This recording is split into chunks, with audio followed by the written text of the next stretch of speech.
Buen día a todos. Hoy veremos uno de los temas centrales de nuestra materia y en realidad de la ciencia que llamamos química.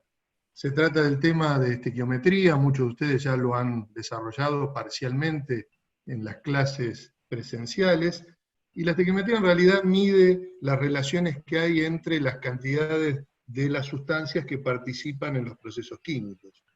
Inicialmente vamos a tener que asegurarnos de entender bien qué son los procesos químicos, especialmente en contraste con los procesos físicos. Y para eso tal vez lo mejor es tomar precisamente algunos ejemplos de la vida cotidiana que todos conocemos bastante bien. Por ejemplo, si tenemos hielo colocado en un ambiente con una temperatura relativamente moderada, uno sabe que al cabo de un cierto tiempo el hielo se transforma en agua líquida.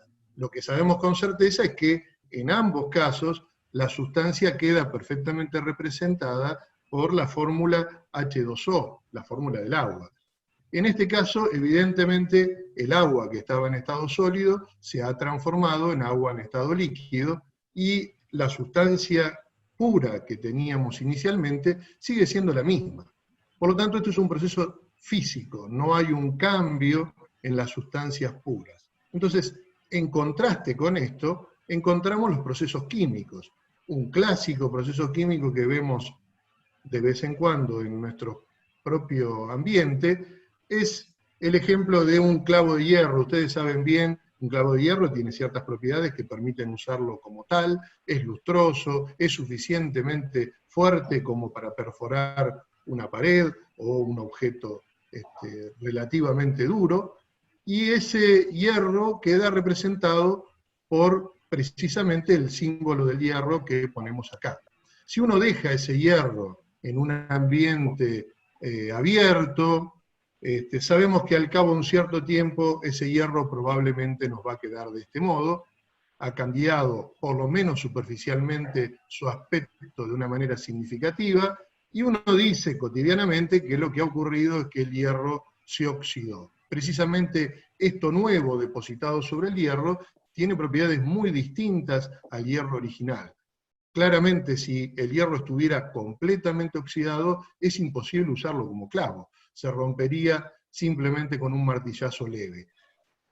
Ese compuesto, básicamente, ese nuevo compuesto que ha aparecido, básicamente queda representado por la fórmula que pusimos ahí, y que uno puede denominar óxido de hierro 3, u otros nombres equivalentes que ustedes conocen. Es bastante fácil demostrar que para que el hierro sufra este proceso, tiene que haber aire, ¿sí? Y en particular tiene que haber oxígeno, que es lo que está presente, uno de los componentes presentes en el aire. De modo tal que acá lo que vemos es que ha habido un cambio de sustancias puras, algo bien distinto de lo que veíamos previamente en el proceso físico. El hierro y el oxígeno se han combinado para dar el óxido de hierro 3. Estos procesos los denominamos químicos porque acá realmente hay un cambio de sustancias puras. Ahora bien, ¿cómo podemos representar a la reacción química? Resulta absolutamente indispensable poder representarla para poder trabajar con ella. Y ahí aparece entonces el concepto de ecuación química. Ecuación química no es exactamente una reacción química, sino que es un modo de describir la reacción química. Es uno de los posibles modos. En realidad hay muchos modos distintos de hacerlo, aunque el de la ecuación química, que todos en alguna medida ya conocemos, ¿sí?, es muy poderoso, muy funcional, y por eso prácticamente nos restringimos a representar a las reacciones químicas directamente a través de la ecuación química. La ecuación química tiene cierto formalismo, ¿sí? Implica poner las sustancias que se han combinado, lo que llamamos reactivos, a la izquierda, ¿sí?, la sustancia que llamamos productos a la derecha, de una flecha que en realidad nos está marcando una evolución temporal. Es decir, nos está diciendo cuál es la transformación que le ha ocurrido al hierro y al oxígeno luego de cierto tiempo. Fíjense que el tiempo acá no es importante, simplemente nos dice qué es lo que ha ocurrido, y tampoco es importante si el hierro ha reaccionado completamente o este proceso es solo una parte del hierro la que lo ha sufrido. Lo importante es entender que aquello que lo ha sufrido responde a esa ecuación. Ahora, para que esto realmente represente a la reacción química, necesitamos tener algunas otras cosas en cuenta. Hace ya más de 200 años, esta persona que tienen a la derecha en un dibujo, que es Lavoisier, demostró que durante un proceso químico la masa no sufre ninguna transformación. Es decir, si ustedes pusieran el hierro en aire y lo pesaran en un recipiente cerrado y lo pesaran antes y luego de ver esa transformación en óxido de hierro 3, verían que la masa no ha sufrido ningún cambio. Tenemos esta conservación de la masa, que habitualmente indicamos como ley de conservación de la masa, pero además sabemos que las sustancias puras cambiaron, pero simplemente como un reordenamiento de los átomos de los elementos que aparecen en ellas, de modo tal que los elementos tampoco cambiaron. Así que tenemos que hablar también de la ley de conservación de los elementos. La ley de la conservación de los elementos sería un caso particular de la ley de conservación de la masa. Esto nos lleva inevitablemente a tener que balancear la ecuación química. La mayoría de ustedes ya sabe lo que significa balancear la ecuación química, pero esencialmente la idea es que para que la ley de conservación de la masa y la ley de la conservación de los elementos esté realmente incluida dentro de la ecuación química, necesitamos que el número de partículas de cada elemento antes y después de la reacción, ¿sí?, sea el mismo. En la ecuación química esto significa poner el mismo número de partículas de cada elemento de un lado y del otro de la ecuación. Así que hagamos un ejemplo rápido con esta ecuación que teníamos recién, hierro más oxígeno para dar óxido de hierro 3, y por supuesto, seguramente la primera tentación que uno tiene es la de modificar un poquito la situación, ¿sí?, y lograr que con estos cambios aparezcan 2 hierros a la izquierda y 3 oxígenos a la izquierda, como aparecen también a la derecha. Sin embargo, esto es completamente inadecuado. Si hiciéramos esto, estaríamos cambiando las sustancias puras que participan en la reacción. Por lo tanto, esto no está habilitado, no lo podemos hacer. Lo que tenemos que hacer, necesariamente, esta sería otra opción, cambiar la fórmula del óxido de hierro. Lo que tenemos que hacer en realidad es utilizar lo que llamamos coeficientes estequiométricos, que son ciertos numeritos que debemos poner delante de las sustancias para lograr la conservación de la masa y de los elementos. Por ejemplo, viendo que a la derecha tenemos 2 hierros, deberíamos colocar un 2 delante del hierro. Para poder hacer el balance en el oxígeno, tenemos 3 a la derecha y 2 a la izquierda, deberíamos colocar un 1,5, es decir, con 1 tendríamos 2 oxígenos, y por medio más aportaríamos el tercero. De esta manera quedaría balanceada o equilibrada la ecuación. Tal vez es más fácil colocar el 1,5 como 3 medios de esta manera, y esta ecuación estaría balanceada. Probablemente algunos miran con cierta desconfianza los números fraccionarios en el balance de una ecuación, pero está perfectamente admitido. Después veremos, en todo caso, si esto restringe alguna interpretación de la ecuación química, pero está perfectamente balanceada de este modo. Por supuesto, también podríamos hacer muchos otros balances de la ecuación que sean correctos. Por ejemplo, podríamos multiplicar toda la ecuación por 2, ¿sí?, y nos quedaría, como vemos debajo, 4 hierros más 3 oxígenos para dar 2 de óxido de hierro 3, quizás miren con mejores ojos esta forma de balancear la ecuación, que también es correcta, así como cualquiera de las posibilidades que tenemos multiplicando esta ecuación por múltiplos o submúltiplos. Es decir, podemos multiplicar todo por cualquier número que ustedes quieran y tendríamos la ecuación todavía balanceada. Ahora bien, más importante que esta cuestión de multiplicar por otros números la ecuación es intentar saber cómo hacemos con el balance de las ecuaciones en un caso algo más difícil que el anterior. Supónganse esta ecuación, ¿sí? El ácido sulfúrico reaccionando con el hidróxido de aluminio para dar el sulfato de aluminio y el agua.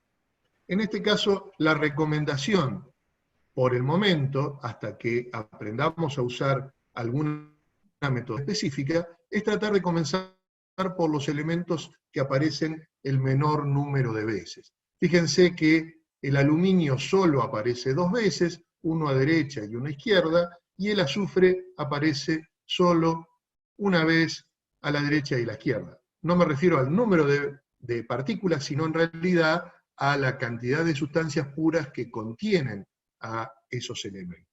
Entonces podemos comenzar, por ejemplo, por el aluminio. Si yo acepto que delante del sulfato de aluminio hay un 1, ¿sí? Tendremos 2 aluminios a la derecha y necesitamos lo mismo a la izquierda. De modo tal que poniendo un 2 ahí delante, el aluminio quedaría perfectamente equilibrado. Ahora deberíamos hacer lo mismo con el azufre, que también aparece pocas veces, o mejor dicho, una sola vez en un solo compuesto a la derecha y en un solo compuesto a la izquierda. El compuesto a la derecha lo contiene 3 veces, fíjense que el subíndice inmediato es 1, pero hay un subíndice 3 que abarca toda la especie sulfato, así que hay 3 azufres que deberían aparecer a la izquierda, y de esta manera lo podemos lograr. Así que en este momento ya hemos puesto 3 de los coeficientes estequiométricos y nos quedaría solo colocar el coeficiente estequiométrico del agua para balancear definitivamente esta ecuación. Si contamos o los hidrógenos o los oxígenos, podríamos colocar el coeficiente estequiométrico del agua. Fíjense, en el caso del hidrógeno, tenemos 3 por 2, 6 hidrógenos aportados por el ácido sulfúrico, y en el caso del hidróxido de aluminio, 2 por 3 átomos de hidrógenos adicionales. De modo tal que en total tenemos 12 átomos de hidrógeno.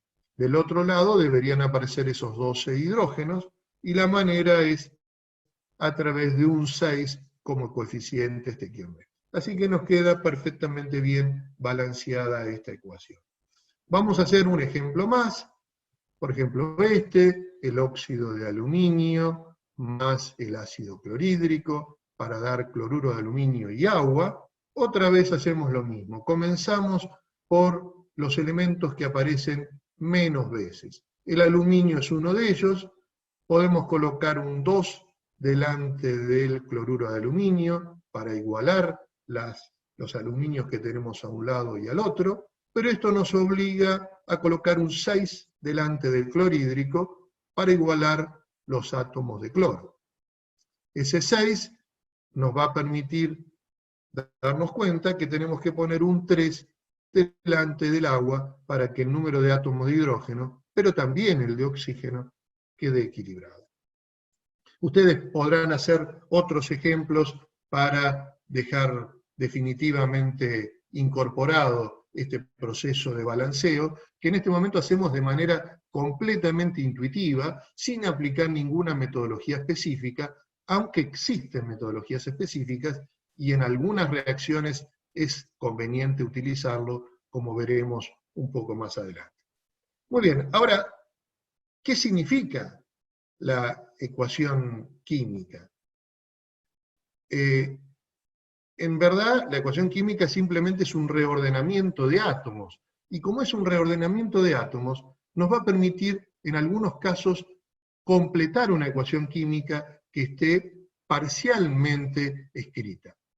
Momentáneamente ustedes no tienen que saber cómo reaccionar reaccionan las sustancias entre sí, salvo en casos muy particulares, pero sí puede ocurrir que deban completar una ecuación. Entonces, por ejemplo, fíjense en esta que tenemos escrita ahí arriba, el ácido sulfúrico con el hidróxido de potasio, para dar el sulfato de potasio, y evidentemente algo más, porque si solo escribiéramos sulfato de potasio como producto, no habríamos puesto los hidrógenos, y si uno se fija correctamente, nos daremos cuenta de que en realidad en esta ecuación lo que ha ocurrido es un intercambio de potasios con hidrógenos entre el ácido sulfúrico y el hidróxido de potasio. De esta manera, uno podría rápidamente entender que la otra sustancia que no está escrita, salvo en la ecuación de abajo, es el agua, porque nos están quedando pendientes los protones que ha intercambiado el sulfúrico con los oxidrilos que ha abandonado el potasio. Los oxidrilos y el protón, cuando los unimos, nos dan precisamente el agua. Ahora vemos otros ejemplos, por ejemplo, ácido clorhídrico y nitrato de plata, ¿sí? Que dan cloruro de plata y algo más. Mirando cuidadosamente, no es difícil darse cuenta que lo que nos está faltando es el ácido nítrico. Esto es algo que si lo practican un poquito, rápidamente lo podrán realizar sin ayuda. Acá tenemos otro ejemplo, sulfato de potasio con nitrato de calcio, que nos da sulfato de calcio, y el otro producto debería ser nitrato de potasio. Y uno más, no es necesario que sean dos reactivos y dos productos para que esto funcione, podemos hacerlo también en un caso como este, donde el hidrógeno carbonato de calcio se descompone en dióxido de carbono, carbonato de calcio y algo más. Si uno mira, inspecciona cuidadosamente activos y productos, nos daremos cuenta que en realidad lo que nos está faltando es el agua. Muy bien, una vez visto el balanceo de las ecuaciones y eventualmente la colocación de algún producto que esté ausente, que no esté explícitamente indicado en la ecuación, el otro paso va a ser tratar de entender qué indica una ecuación química. En realidad, en primera instancia, una ecuación química indica la cantidad de partículas que se combinan entre sí para formar otra sustancia. Por ejemplo, en esta ecuación que hemos escrito acá, donde el carbono se combina con el oxígeno para dar monóxido de carbono, ya está balanceada esta ecuación, ¿sí? Esto significaría que dos átomos de carbono se combinan con una molécula de oxígeno para producir dos moléculas de monóxido de carbono. Pictóricamente está indicado ahí con esos circulitos que pretenden significar átomos de los diferentes elementos. Esto es lo que habitualmente uno denomina la interpretación molecular. Es decir, hablamos de las cantidades de partículas más pequeñas que podemos tener para cada una de las sustancias. Si estamos en esta interpretación, no es muy difícil completar la misma con masas de carbono, oxígeno y monóxido de carbono. Para esto tenemos que recordar algo que ya hemos discutido en las clases presenciales, y es que los pesos atómicos y los pesos moleculares, cuando son expresados en UMAS, la unidad de masa atómica, corresponden a las masas de las partículas elementales, ya sean los átomos o las moléculas para cada una de las sustancias. Así que indicar que dos átomos de carbono se combinan con una molécula de oxígeno para dar dos moléculas de monóxido, también es equivalente a decir que 2 veces 12 UMAS de carbono se combinan con 32 UMAS de oxígeno, y eso nos da 2 por 28 UMAS de monóxido. Todas estas relaciones son válidas imaginando que los coeficientes estequiométricos son en realidad, como dijimos, las partículas más pequeñas posibles para cada sustancia, átomos o moléculas de acuerdo al caso. Así que la interpretación molecular, que a veces también podemos decirle microscópica, implica precisamente eso. Los coeficientes estequiométricos son la cantidad de partículas elementales de cada sustancia, las moléculas y eventualmente los átomos, y los subíndices dentro de cada fórmula serían los átomos de cada elemento. Así, por ejemplo, el 2 en el oxígeno está indicando que hay 2 átomos dentro de la molécula de oxígeno, que es la partícula más pequeña que podemos tener en la sustancia pura denominada oxígeno. Hay que tener en cuenta que precisamente esta interpretación es la que podría ser cuestionable cuando los números son fraccionarios, porque en realidad las partículas más pequeñas, las moléculas, no las podemos partir sin perder las propiedades de la sustancia original. Ahora bien, podemos avanzar un poquitito más. Como habíamos dicho antes, podemos multiplicar la ecuación química por el número que querramos. Entonces, si tenemos esta ecuación química, podríamos perfectamente bien pensarla para el doble de partículas. Es decir, multiplicamos todo por 2, y nos queda esto: 4 átomos de carbono reaccionarían con 2 moléculas de oxígeno para dar 4 moléculas de monóxido de carbono. Y esto lo podríamos seguir haciendo, multiplicando por el número que nos dé la gana, y la relación la mantendríamos tal cual teníamos al comienzo. Ahora bien, es posible tomar cajas que impliquen cierta cantidad de partículas. Por ejemplo, yo podría encerrar partículas de A12. Entonces me quedarían 2 cajas en el caso del carbono, una sola caja en el caso del oxígeno y 2 cajas en el caso del monóxido de carbono. No es muy difícil darse cuenta que esto sigue en la relación 2:1:2, es decir, la misma que teníamos originalmente en la ecuación. De modo que es fácil extrapolar esto a cualquier número de partículas que uno quiera. En este caso lo hemos hecho con docenas. Es decir, así como podíamos decir que 2 átomos de carbono se combinaban con una molécula de oxígeno para dar 2 moléculas de monóxido de carbono, podemos decir sin ningún problema que 2 docenas de átomos de carbono se combinan con 1 docena de moléculas de oxígeno para dar 2 docenas de moléculas de monóxido de carbono. Tal vez esta interpretación no tenga mucho sentido, porque no la podemos convertir fácilmente a una relación entre masas. Pero si seguimos haciendo este proceso de meter en cajas un número determinado de partículas, podríamos llegar a usar cajas de moles de partículas. Así podríamos tener que 2 moles de carbono, de átomos de carbono, se combinan con 1 mol de moléculas de oxígeno para producir 2 moles de moléculas de monóxido de carbono. Y esto es lo que habitualmente llamamos interpretación molar, porque ahora los coeficientes estequiométricos son moles.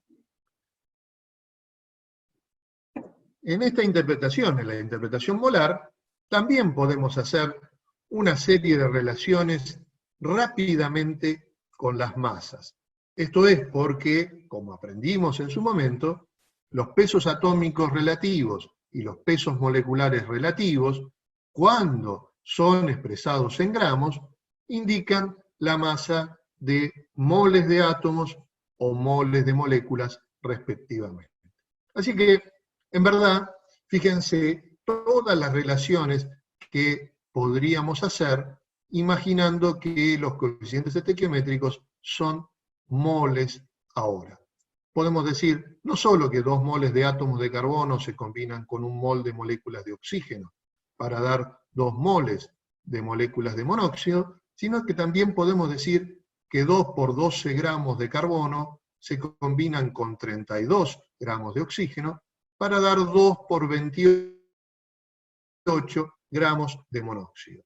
También, recordando que un mol era el número de Avogadro de partículas, ¿sí? Podríamos decir, en lugar de 2 moles de átomos de carbono, que 2 veces el número de Avogadro de átomos de carbono se combinan con 1 vez el número de Avogadro de moléculas de oxígeno para dar 2 veces el número de Avogadro de moléculas de monóxido. Así que en la interpretación molar, que es otra posibilidad, los coeficientes estequiométricos son las cantidades de moles de partículas elementales, ya sea moléculas o átomos, de acuerdo a cuál es la sustancia pura de la que hablamos, y los subíndices dentro de cada fórmula son ahora moles de átomos de cada elemento. Es decir, ahora el 2 en el oxígeno está diciéndonos que hay 2 moles de átomos de oxígeno dentro de 1 mol de moléculas de oxígeno 2. Solo para relacionar ambas interpretaciones, digamos que cuando ustedes lo miren comparativamente, podrán ver que los números se van a repetir en ambas interpretaciones. Es decir, los numeritos que indicaban la masa en la interpretación molecular son exactamente los mismos que interpretan la masa en la interpretación molar. La diferencia es que en un caso estaban en UMAS y en otro están en gramos. Y lo que eran partículas elementales en una interpretación, la molecular, en la otra son moles, en la interpretación molar. Por supuesto, no podemos vincular datos de una interpretación con la otra. La interpretación molecular implica hablar de partículas, ¿sí?, exclusivamente, mientras que la otra es hablar de una cantidad enorme de partículas, los moles. Como decíamos hoy, son posibles otras interpretaciones para la ecuación química. Es decir, podríamos tomar cajas que contengan un número distinto de partículas, como hicimos en el ejemplo, imaginando docenas. Pero esas no se usan porque tienen escasa relevancia, no las podemos convertir fácilmente, ¿sí?, a relaciones entre masas. Así que las únicas 2 interpretaciones que vamos a ver habitualmente son precisamente la interpretación molecular y la interpretación molar. Muy bien. ¿Y para qué sirven las interpretaciones? Bueno, básicamente para hacer cálculos estequiométricos. Como habíamos dicho al comienzo, la estequiometría básicamente mide cómo son las relaciones de combinación entre sustancias, y entonces esto que hemos hecho recién de interpretar la ecuación química, ya sea en la forma molecular o en la forma molar, nos va a simplificar los cálculos que tengamos que hacer. Por ejemplo, si volvemos a la ecuación que vimos recién, 2 carbonos más oxígeno para dar 2 de monóxido de carbono, uno podría resolver perfectamente bien preguntas como esta: ¿cuántas UMAS de monóxido de carbono se formarán cuando reaccionan 2 moléculas de oxígeno? ¿Cómo lo resolvemos? Bueno, podríamos en realidad hacer la reacción química con mayor o menor dificultad y obtener el dato experimentalmente. O sea, formar el monóxido y luego tratar de medir su masa, ¿sí?, y expresarla en UMAS para responder a esa pregunta. Pero lo interesante es que en lugar de tener que hacer la reacción química, nosotros podemos tomar su interpretación, la ecuación química, y predecir cuánto se va a formar sin necesidad de hacer la reacción. En realidad, en este caso en particular, como ya tenemos la interpretación molecular y la interpretación molar, resolver este problema va a ser muy, pero muy sencillo. Solamente tendríamos que relacionar al oxígeno y al monóxido de carbono bajo el marco de alguna de las 2 interpretaciones que tenemos. Aquella que nos resulte más simple en base a los datos y a las incógnitas de este problema. Como en este caso en particular, nos están preguntando UMAS de monóxido y moléculas de oxígeno, resulta seguramente fácil darse cuenta que la interpretación molecular tiene al dato y a las incógnitas en las unidades que nos interesan. Es decir, tenemos al monóxido expresado en UMAS y al oxígeno expresado en moléculas.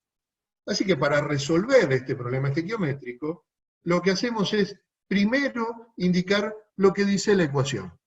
La ecuación nos dice precisamente eso, que cuando una molécula de oxígeno se combina, forma 2 por 28 UMAS de monóxido de carbono. Luego ponemos el dato del problema. El dato del problema no nos dice que tenemos una molécula de oxígeno, sino 2 por 10 a la 21 moléculas de oxígeno. Así que si uno resolviera esta simple relación, esta simple regla de 3, deberíamos poder obtener las sumas de monóxido de carbono. Hacemos esta cuenta, ¿sí? Y precisamente obtenemos las UMAS de monóxido de carbono. Como ven, una simple regla de 3 o algo semejante permite resolver un cálculo estequiométrico sencillo. Vamos a ver varios cálculos en función de agilizar el cálculo para luego pasar a un concepto un poco más complejo. Si nos preguntaran cuántos moles de carbono se necesitan para obtener 2,80 gramos de monóxido de carbono, acá, volviendo a las interpretaciones que teníamos hoy, resulta claro que la interpretación molar seguramente nos permitirá resolverlo más rápidamente. ¿Por qué? Porque ahí aparecen la masa expresadas en gramos y ahí aparecen también los moles. Ambas cosas no aparecen en la interpretación molecular. Así que, evidentemente, desde la interpretación molar debería poder resolverse más fácilmente el problema. Una aclaración para todos, que seguramente ya tienen claro: se puede resolver un problema estequiométrico usando cualquier interpretación. El hecho de empezar con una de las interpretaciones en lugar de la otra tiene que ver fundamentalmente con un cálculo más simple. Pero uno puede resolver cualquier problema estequiométrico partiendo desde cualquiera de las dos interpretaciones, porque en definitiva indican lo mismo. Muy bien, aceptando que es más fácil partir de la interpretación molar en este caso, relacionamos los gramos de monóxido de carbono con los moles de carbono. Y ahí resulta lo que debemos escribir primero, lo que indica la ecuación, y es que 2 por 28 gramos de monóxido de carbono se obtienen toda vez que reaccionan 2 moles de carbono. Ahora bien, en nuestro caso, en este problema, el dato es que solo se formaron 2,80 gramos de monóxido de carbono. Entonces, ¿cuántos moles de carbono reaccionaron? Bueno, la cuenta que podemos hacer ahí aplicando lo que ya sabemos en una regla de 3, ¿sí?, nos da precisamente el resultado de este problema, que son 0,1 moles de carbono. Hagamos un tercer problema. Estamos eligiendo problemas sencillos que también están en la guía que les subí hace unos días para que les resulte más fácil el seguimiento de esta clase, que lamentablemente no tiene una interacción directa con ustedes. Entonces podemos resolver un problema más. Y si miramos, este problema relaciona ahora gramos de carbono con moléculas de oxígeno. Otra vez, probablemente resulte más simple utilizar la interpretación molar. Señalamos cuáles son los datos de la interpretación molar que nos interesan. Evidentemente es la masa de carbono y los las moléculas de oxígeno, ¿sí? Y planteamos con eso la relación que ven ahí abajo. En realidad está, disculpen, está mal marcado, no debería haber hecho la marca sobre los moles, sino sobre el número de moléculas de oxígeno, pero ustedes interpretan bien abajo, donde dice que 1 por el número de Avogadro de moléculas de oxígeno, o sea, un mol de moléculas de oxígeno, reacciona con 2 por 12 gramos de carbono. Entonces, 3 por 10 a la 22 moléculas de oxígeno, que es el dato del problema, nos permitirá encontrar la masa de carbono que reacciona, que nos dará 1,2 gramos. Muy bien. Hagamos un tercer problema. ¿Cuántos gramos de carbono se necesitan para obtener 5,6 por 10 a la 22 UMAS de monóxido de carbono? En este caso nos encontramos por primera vez con una duda a la hora de elegir la interpretación más simple para resolver este problema. Porque los gramos nos recuerdan a la interpretación molar, pero las sumas, en cambio, aparecen en la interpretación molecular. En este caso, simplemente optamos por cualquiera de ellas, recordando que siempre es posible resolver un problema partiendo de una de las dos interpretaciones. Por ejemplo, supongamos que partimos de la interpretación molecular. Si partimos de la interpretación molecular, relacionamos ahora al carbono y al monóxido, está claro que al carbono lo podemos relacionar, pero en UMAS, no en gramos. Lo que dice esa interpretación es que para poder obtener 2 por 28 UMAS de monóxido, necesitamos que reaccionen 2 por 12 UMAS de carbono. Si lo que pretendemos es obtener 5,6 por 10 a la 22 UMAS de monóxido de carbono, podemos hacer esa cuenta y eso nos dirá que deberían reaccionar 2,4 por 10 a la 22 UMAS de carbono. Ella ya es la masa de carbono. Sin embargo, todavía no responde la pregunta, esencialmente porque la pregunta implica una unidad diferente para la masa. No quieren que las expresemos en UMAS, sino en gramos. Y para eso hay que recordar cómo se relacionan las unidades de masa entre sí. Estas son dos unidades de masa que habitualmente no relacionamos en la vida cotidiana. En la vida cotidiana quizás estemos acostumbrados a pasar de kilogramos a gramos, de gramos a miligramos, pero de UMAS a gramos quizás no, y por eso hay que recordar la relación que existe. No vamos a discutir acá cómo obtenerla, pero sí vamos a escribirla. La relación entre las UMAS y los gramos, no solo de carbono, sino de cualquier cosa que ustedes quieran, siempre es la misma. Una UMA es 1,67 por 10 a la menos 24 gramos. O, si prefieren, lo que es completamente cierto, igual que esto, un gramo es 6,02 por 10 a la 23 UMAS. Teniendo ya escrita la relación, cualquiera de las dos, la que está escrita y la otra que les mencioné, pueden pasar de UMAS a gramos sin dificultad. Esa es la cuenta que hay que hacer y ese es el resultado de este problema. Fíjense entonces cómo aparecen datos de una y otra interpretación, nos obligó a un último de unidades, ¿sí?, en la segunda regla de 3 que planteamos.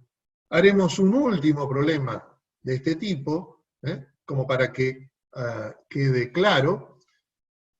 Por ejemplo, aquí nos preguntan cuántas UMAS de oxígeno se necesitan para obtener 0,50 moles de monóxido de carbono. Otra vez aparecen cosas de la interpretación molecular, como la masa expresada en UMAS, y cosas de la interpretación molar, como los moles. Da lo mismo a partir de una interpretación o de otra. En este caso yo parto de la interpretación molar.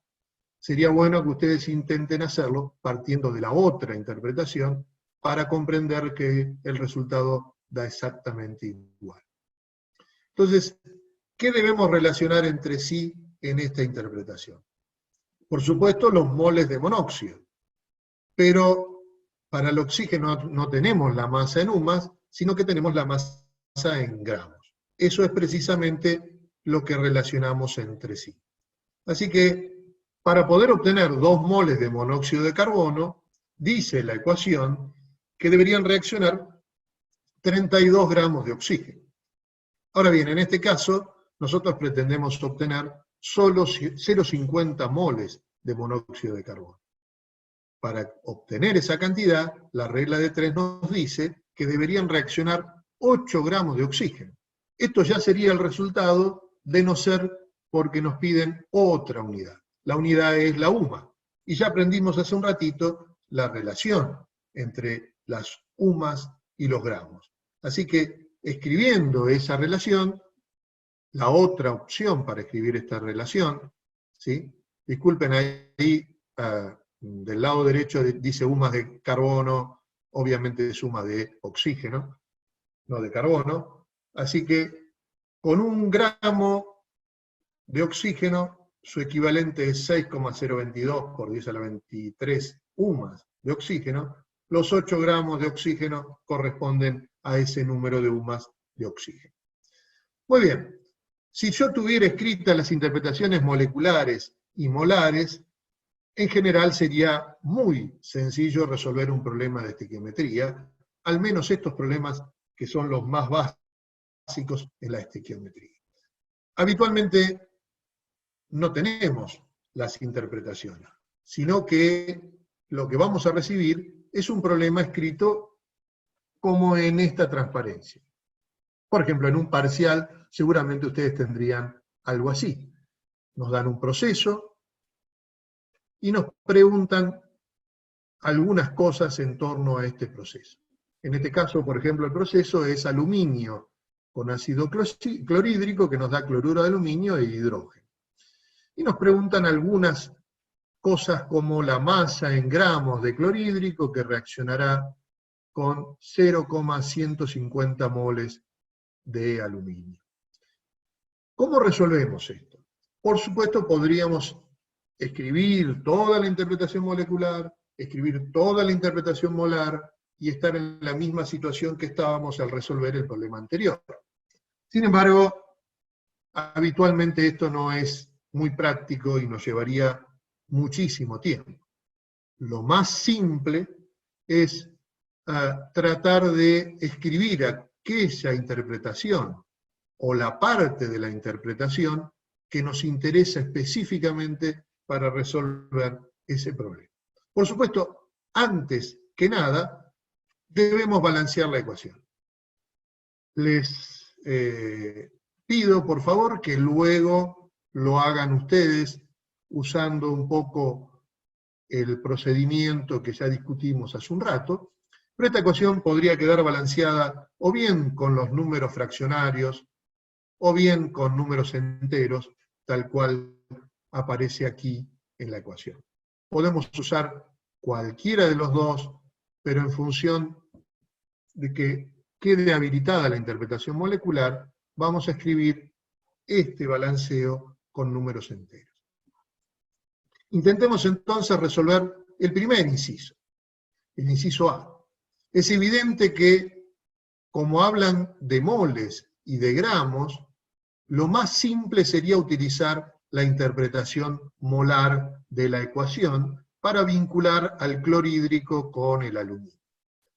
Si miramos esa ecuación, la interpretación molar nos dice que 2 moles de aluminio, tenemos un coeficiente 2 delante del aluminio, reaccionan con 6 moles de clorhídrico, atendiendo el numerito 6 que está delante del clorhídrico.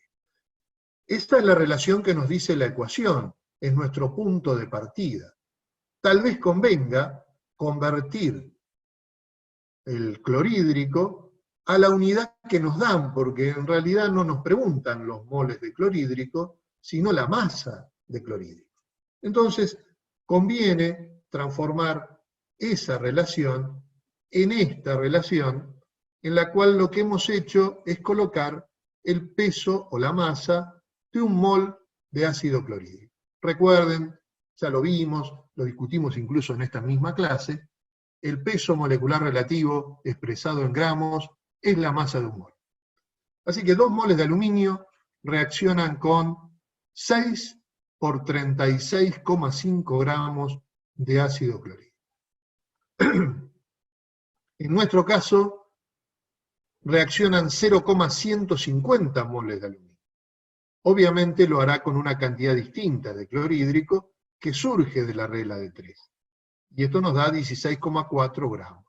Fíjense entonces que acá no teníamos las interpretaciones completamente escritas, pero observando los datos y las incógnitas del problema, logramos focalizar en una de las dos interpretaciones que nos da una respuesta más inmediata. En este caso, la interpretación molar. Podemos, del mismo modo, intentar resolver el inciso B. Escribo nuevamente la ecuación balanceada para que nos resulte sencillo. El inciso B, recuerden, decía moles de cloruro de aluminio que se formaban durante el proceso anterior. Como estamos hablando del proceso anterior, podemos volver a la interpretación molar. En este caso vamos a relacionar o bien al aluminio con el cloruro de aluminio, o bien al clorhídrico con el cloruro de aluminio. Cualquiera de los dos debería permitir, cualquiera de las dos relaciones permitiría resolver el problema. En este caso yo he optado por el aluminio. La interpretación molar nos dice entonces que 2 moles de aluminio se combinan para dar 2 moles de cloruro de aluminio. Lo que habíamos visto en el inciso A es que reaccionaban 0,150 moles de aluminio, con cantidad suficiente de clorhídrico. Si hacemos la cuenta, nos dirá cuántos moles de cloruro de aluminio se forman. En este caso, 0,15, la misma cantidad, lo cual era lógico porque los coeficientes estequiométricos para el aluminio y para el cloruro de aluminio coinciden. Resolvamos ahora el inciso C. El inciso C nos preguntaba cuántas moléculas de hidrógeno se formaban en este mismo proceso. Por supuesto podríamos relacionar aluminio con hidrógeno, clorhídrico con hidrógeno, pero también podemos relacionar cloruro de aluminio con hidrógeno, porque ya sabemos cuánto cloruro de aluminio se forma. En este caso, por variar un poco el tipo de procedimiento, relacioné justamente cloruro de aluminio con hidrógeno. En un problema normal, uno normalmente intenta volver a las fuentes, esto es, volver a utilizar los datos que estaban en el problema original, y eso hubiera implicado trabajar con el aluminio y no con el cloruro de aluminio. Pero el resultado, si todo está bien, debería ser exactamente el mismo. Mirando entonces la ecuación, vemos que 2 moles de cloruro de aluminio, cuando se obtienen, lo hacen junto a 3 moles de hidrógeno. En este caso sabemos que debemos transformar los moles de hidrógeno a moléculas, porque lo que nos piden son moléculas de hidrógeno. Por supuesto, esto lo podríamos hacer en un segundo paso, pero es mucho más conveniente hacerlo de este modo.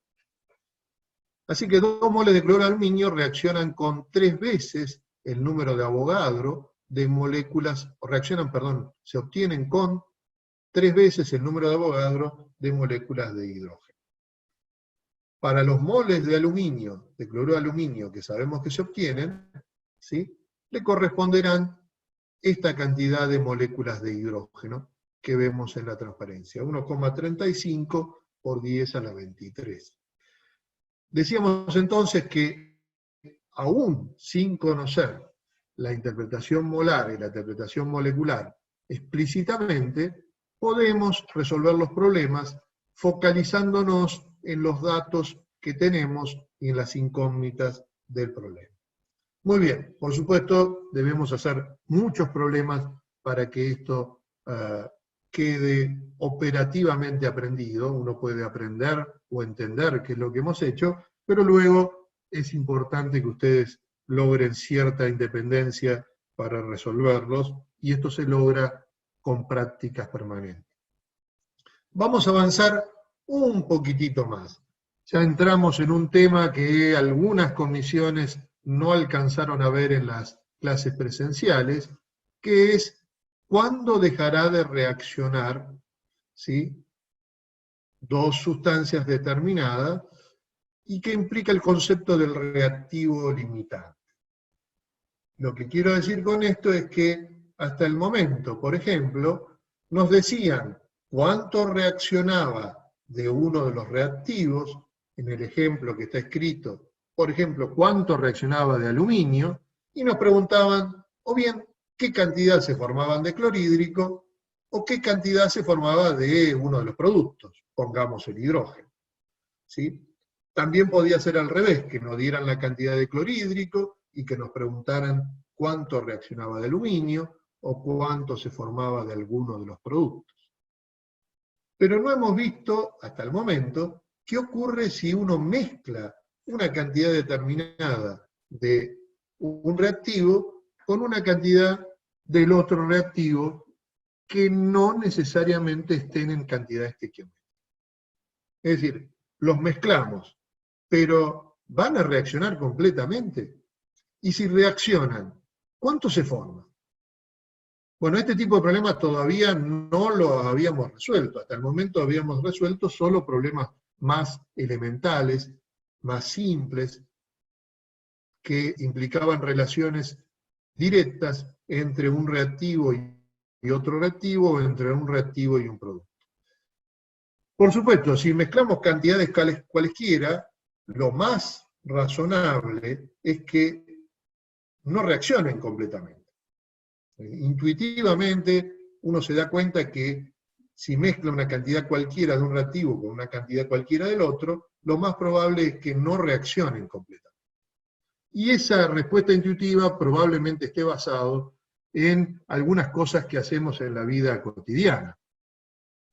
Justamente vamos a tomar una analogía de la vida cotidiana para entender el concepto. Las analogías a veces son importantes porque nos permiten un acercamiento intuitivo a un problema científico. Esto no se puede hacer siempre, pero en este tema en particular, en la estequiometría, es factible hacerlo con algunas limitaciones. En este caso no son relevantes. Pero imagínense que tuvieran la suerte de ser contratados por una fábrica de alfajores, ¿sí?, y que el trabajo consistiese básicamente en empaquetar alfajores en una caja, es decir, meter alfajores en una caja.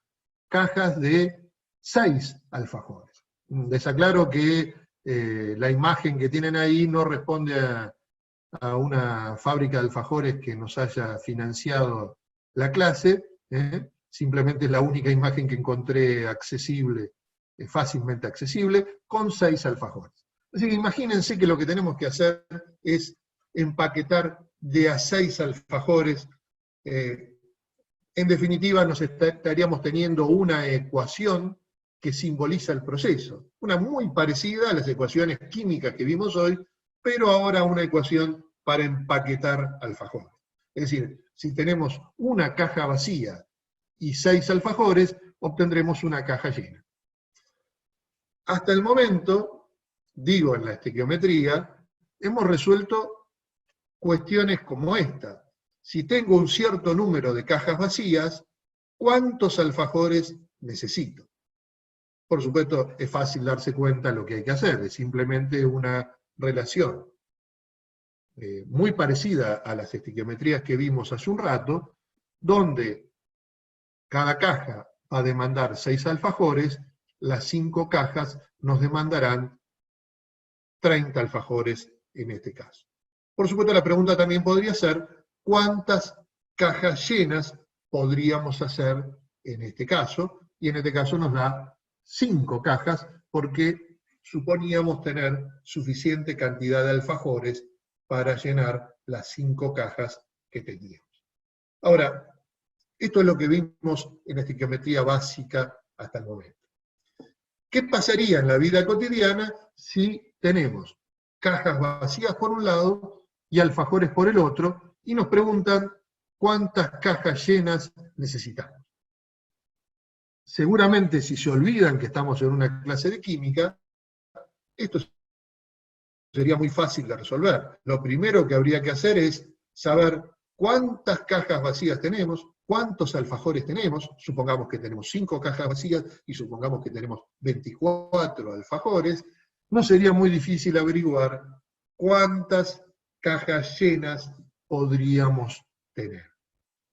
Seguramente ustedes están pensando en resolverlo como yo voy a escribir ahora aquí.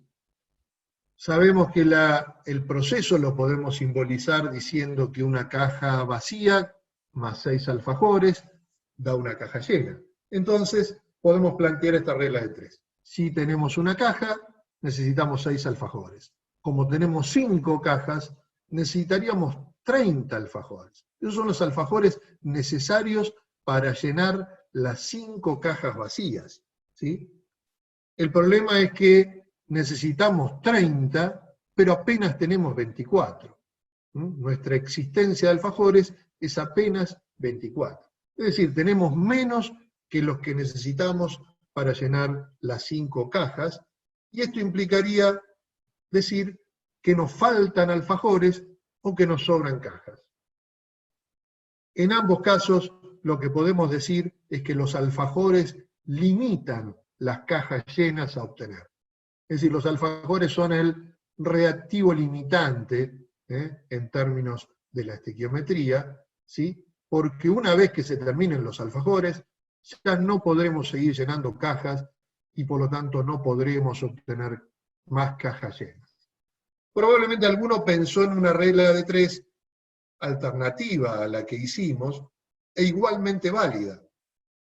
Por ejemplo, uno podría haber planteado que como hay 6 alfajores por caja, los 24 alfajores que tenemos necesitarían nada más que 4 cajas. Así que necesitamos 4 cajas para guardar todos los alfajores. Necesitamos 4 cajas, pero tenemos 5. Así que esto implicaría que sobran cajas, una, o faltan alfajores, que es la misma conclusión que habíamos obtenido previamente. O sea, la conclusión sigue siendo que los alfajores limitan las cajas llenas a obtener. Fíjense que como corolario, también podemos ver cuánto sobra de lo que tenemos en exceso, o sea, de aquel que nos va a sobrar, en este caso nos sobra una caja vacía, y también cuánto nos falta de aquel que está en defecto, de aquel que está limitando.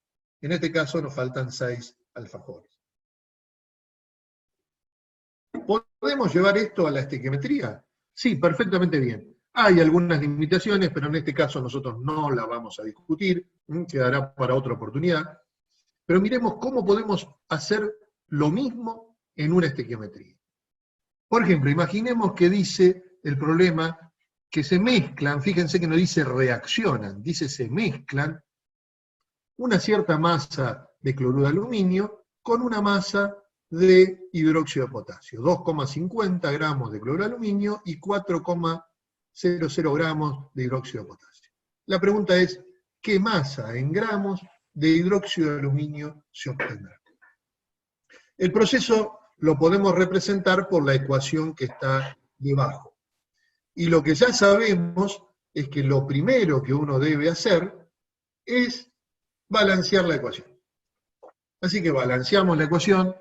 No voy a emplear tiempo en ello, por supuesto. Cualquier duda que ustedes tengan sobre esto, existen los canales con sus propias comisiones, o mi propio mail, o el mail del otro profesor titular, para que ustedes consulten cualquier duda que aparezca.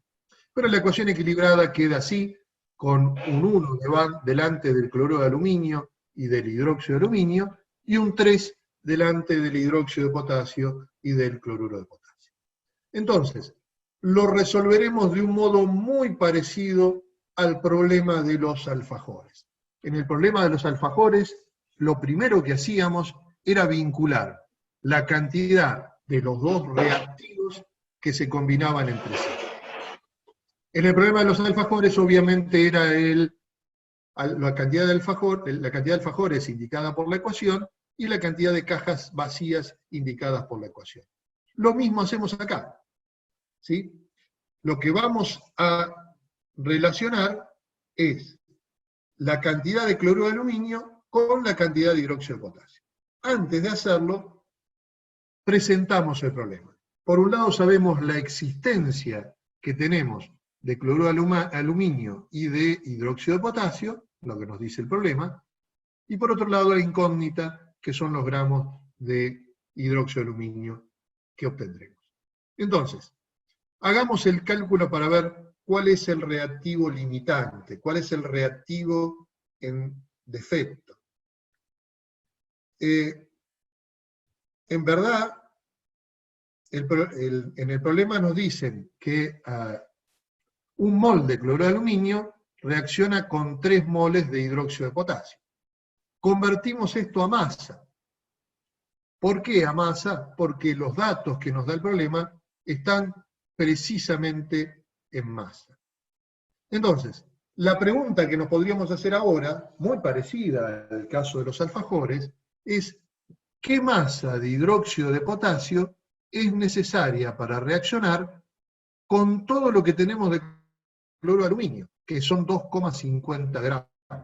Alguien podría hacerse la pregunta al revés.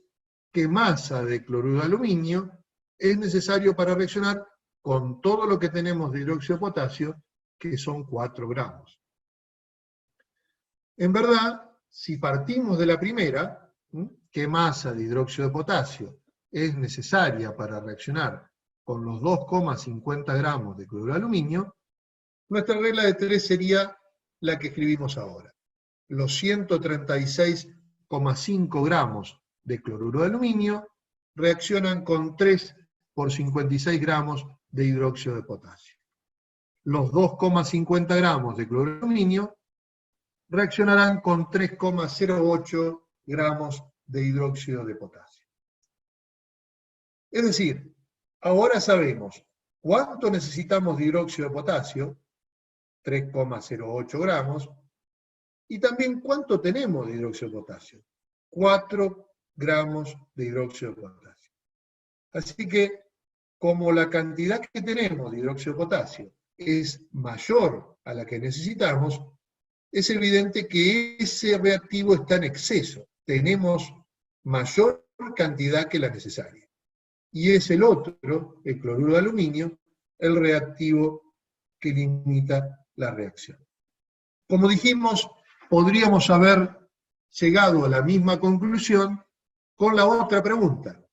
Usualmente uno no se pregunta las dos cosas porque no es necesario. Para resolver el problema estequiométrico basta con resolver una sola de estas dos preguntas.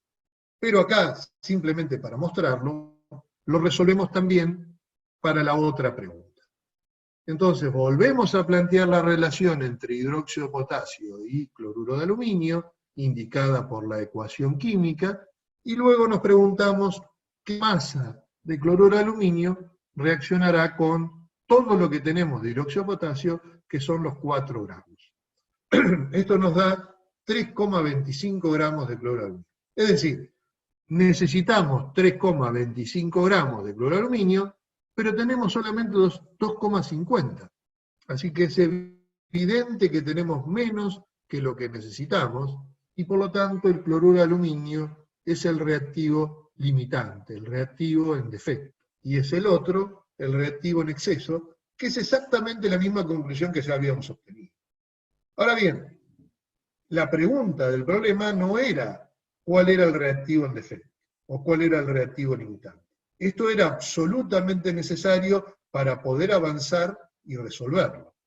Fíjense que podríamos volver a replantear el problema. El problema original, ahí lo tienen escrito nuevamente, podría quedar reducido ahora a esto. ¿qué masa de hidróxido de aluminio se obtendrá cuando reaccionen 2,50 gramos de cloruro de aluminio? ¿Por qué podemos decir ahora reacciona? Porque sabemos efectivamente que el cloruro de aluminio es el reactivo limitante y que cuando él se termina la reacción. Entonces, dejamos solo al cloruro de aluminio, estando seguros que lo que tenemos de hidróxido de potasio nos alcanzará, y de hecho nos sobrará, para que reaccione con todo el cloruro de aluminio. Así que resolver esto es fácil, es un problema estequiométrico de los que resolvíamos previamente al concepto de reactivo limitante,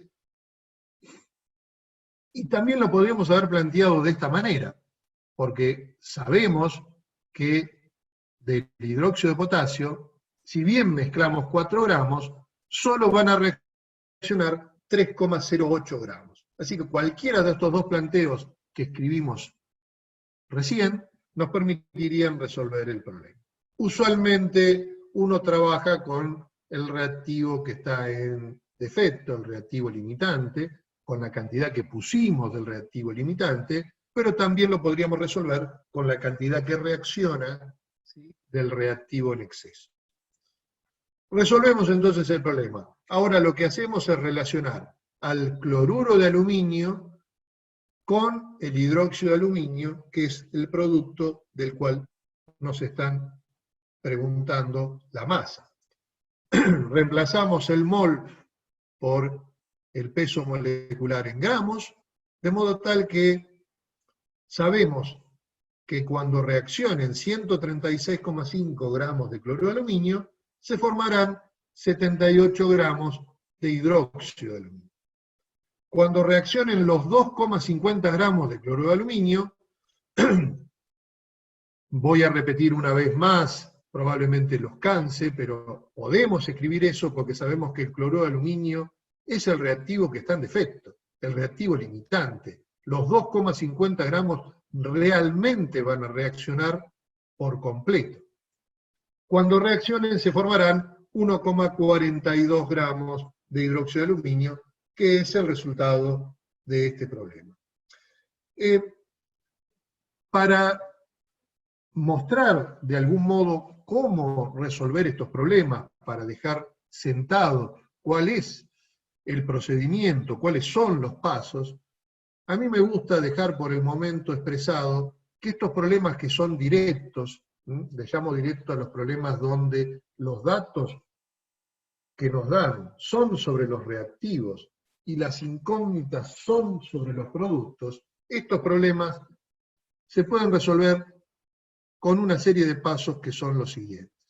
El paso que no podemos evitar es el de escribir la ecuación balanceada. Primero hay que escribir la ecuación balanceada. En la próxima clase, ¿sí?, veremos una alternativa a esto, pero por el momento debemos escribir la ecuación balanceada.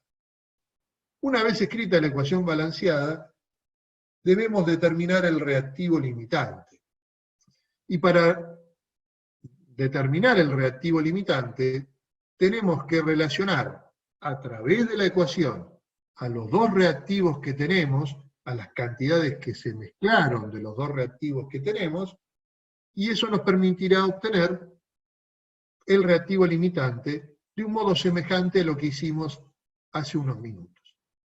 Una vez que tenemos el reactivo limitante, recién entonces estamos en condiciones de determinar la cantidad de producto formado, y para eso relacionamos al reactivo limitante, a la cantidad que pusimos del reactivo limitante, con la cantidad del producto, que la ecuación nos dice que deberíamos obtener, ¿sí?, o sea, la cantidad que esperamos que se formen de acuerdo a la ecuación, y con eso resolveríamos el problema. Está claro que si en lugar de mezclar dos reactivos, el problema dijera cuánto reacciona de uno de ellos, nos ahorramos el paso 2, que es lo que pudimos hacer en los problemas sencillos. Con esto vamos a completar, vamos a terminar la clase de hoy. Me parece que un tiempo de algo más de 1 hora es más que suficiente para no gastar demasiado la atención, y nos van a quedar algunos temas, probablemente los que no alcanzaron a ver de manera explícita en las clases presenciales, para la clase de mañana. Esos temas son equivalente químico, ¿sí? Es lo primero que veremos en la clase de mañana, pureza y rendimiento, y luego veremos todos los conceptos juntos en la resolución de un problema, que es lo que nosotros aspiramos que ustedes aprendan como punto final de este tema. Les agradezco mucho la atención y les insisto nuevamente en que las dudas que tengan, por favor canalícenla a la brevedad, o bien con sus propios docentes, o bien con nosotros, con los profesores titulares, para que el miércoles, cuando subamos la evaluación de control, todos estén en condiciones de resolverla sin mayor inconveniente. Esa evaluación de control no es una evaluación que implique algún grado de, digamos, algún grado de aprobación o de desaprobación del parcial, simplemente es una herramienta para que nosotros podamos saber cómo avanzan con estos temas antes de pasar al siguiente, que va a ser el lunes que viene, ¿sí? Ahí veremos el tema de soluciones. Muy bien, les agradezco nuevamente la atención y nos vemos entonces mañana en la clase a las 16 horas. Saludos y gracias.